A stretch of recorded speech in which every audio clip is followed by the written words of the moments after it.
Hey there and welcome. Today, we are going to crack a secret code in sheet music. We're talking about those tiny little lines that live outside the main staff, but unlock this massive world of super high and super low notes. So let's just dive right in. You've totally seen these before, right? Notes that look like they're just floating way above or way below the 5 main lines of music. And you have to wonder, what is going on there? Is that a typo? Nope, not at all.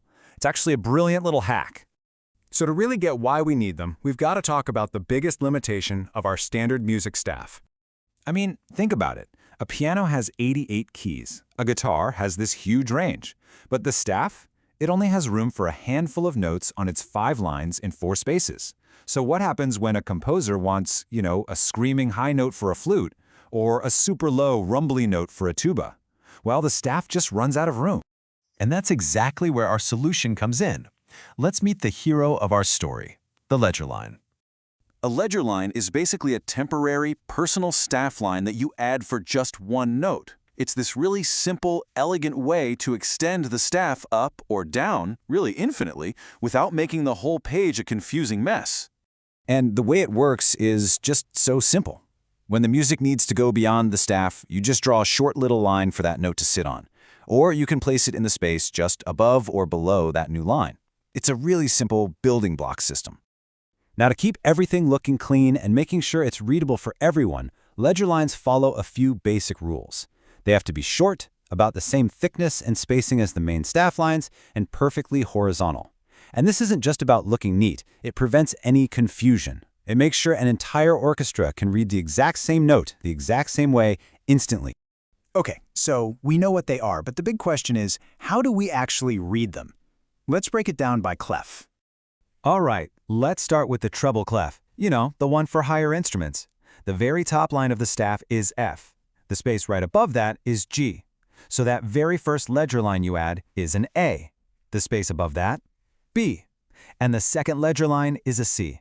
See the pattern? It just keeps climbing up the musical alphabet. And going down from the treble clef is just as logical.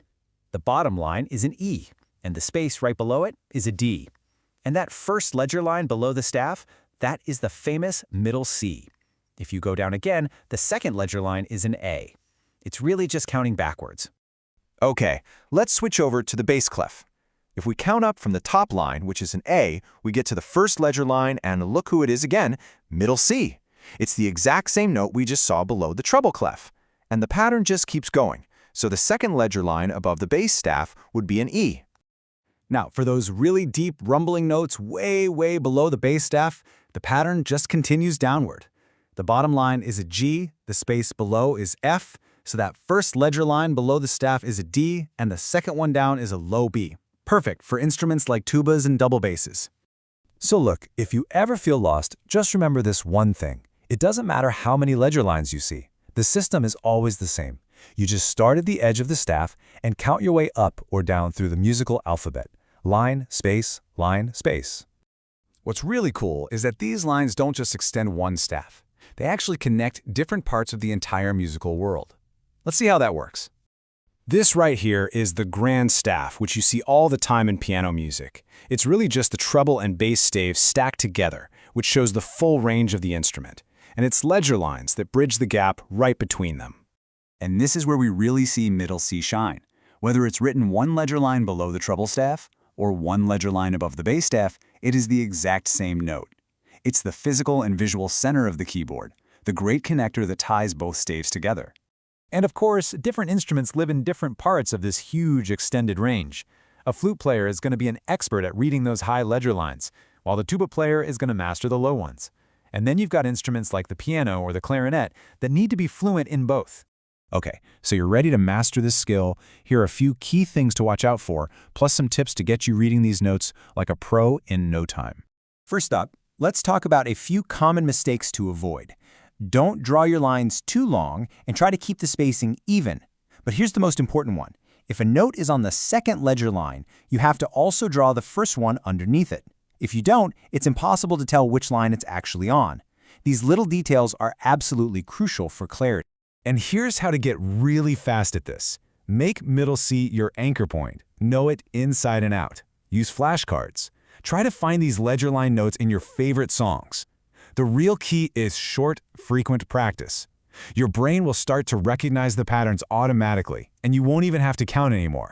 So why are we still using this system after hundreds of years? Honestly, because it's a genius design. A 5-line staff is really easy for our brains to process at a glance. Adding more lines permanently would just be a nightmare to read. Ledger lines give us that infinite range, but they only add visual information exactly when and where we need it. And this brilliant, simple solution has been the universal language for musicians for centuries. I mean, from classical manuscripts that were written by candlelight to the most advanced music software on a laptop today, the logic of the ledger line is exactly the same.